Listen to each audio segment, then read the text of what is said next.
Hey Run Junkies, now that we are a few weeks into my new training plan, I thought I would give you an update on how things are going so far. As I communicate with my coach, Christine Hinton, I'm trying to give her as much information as possible without boring her to death through a blow-by-blow of every workout. The nice thing is I've figured out how to share my Garmin Connect data with her so she can see all of the pretty data that comes through from my Garmin Forerunner 235 watch. You don't have to really know what all of this data means to know that this looks pretty dang cool. I've been struggling a little bit lately with stress and nutrition and sleep, and all three of these things are interconnected. It's not manifesting itself in my workouts just yet, but I do feel that it's a dopey challenge post-race blues.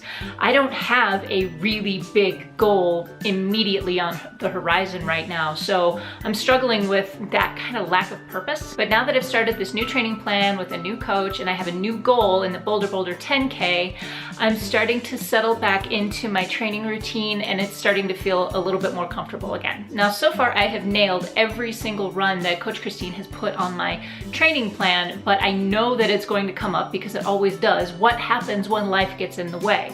So the way I look at it, and I confirmed this with my coach, is that if a run has to go, make it an easy run and shuffle everything around to make sure you get in your speed workout and your long run workout. And by you, I mean me. This is the great thing about having a coach. If life gets in the way and I get derailed by it, I can go to her and say, okay, this is what happened. How do I fix it? How do I get back on track? As of right now, the Boulder 10K is still a whopping 14 weeks out, which feels far enough out for me to not really worry about it right now. But at the same time, it's a short enough goal that it doesn't feel like it's eons from now. It gives me some time to knock my speed down a little bit, but Coach Christine wants me to do a 5K sometime in March just to evaluate my speed training purposes, which is great because I haven't done a standalone 5K in a really long time, so it'll be kind of fun to see what kind of speed gains I will have made. I'm trying to remember to just pace myself right now. Just think about the day-to-day workouts from week to week and even from race event to race event, and really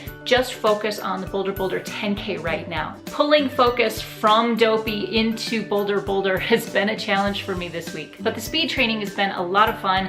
I don't know if I'm necessarily seeing gains in my paces yet, but this week was a 2-1-2 tempo run. What that means is it's a 2-mile warm-up, a 1-mile tempo run, and a 2-mile cool down. The tempo piece of it is 65 to 75% of effort. In the end, that came out at an 11:35 mile, which I'm very happy with because I haven't seen a mile pace like that in quite some time, so I'm really happy. We faced the dangers of parenthood a little bit this week in that my son came home with a sore throat. His teacher was home with strep last week, so I'm on high alert for illness. Although I think if there's a time for me to get sick, it would be now. And then not again for another year, which is why I'm drinking my tea, like my mug.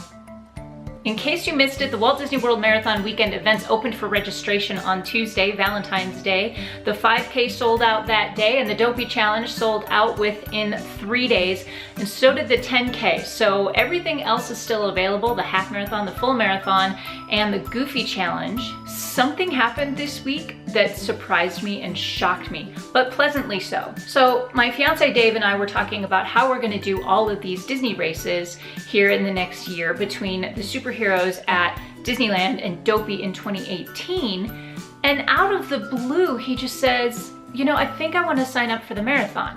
What? He has run a couple of Run Disney 5Ks with me, which has been very fun, but he's very much into team sports. So for him to actually come out and say, you know what, I want to sign up for the marathon, I wasn't sure if he was serious. He got zero prompting from me. This was not my idea. He volunteered this information. There was no coercion. There was no passive aggressive. But wouldn't it be nice if the two of us trained for a marathon together, honey? That would be fun. No, I did not do any of that because wow. He had done his research. He was really interested in trying it out.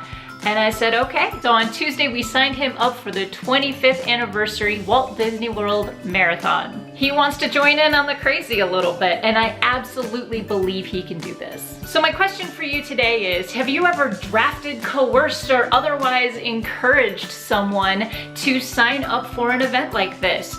If so, was it your ideas or theirs, and how did it go? Please leave your comments in the box below. Give me that thumbs up if you like this video. Thank you so much for watching. That's it for me today. Get out there, go find your awesome. We'll see you next time, and until then, happy running.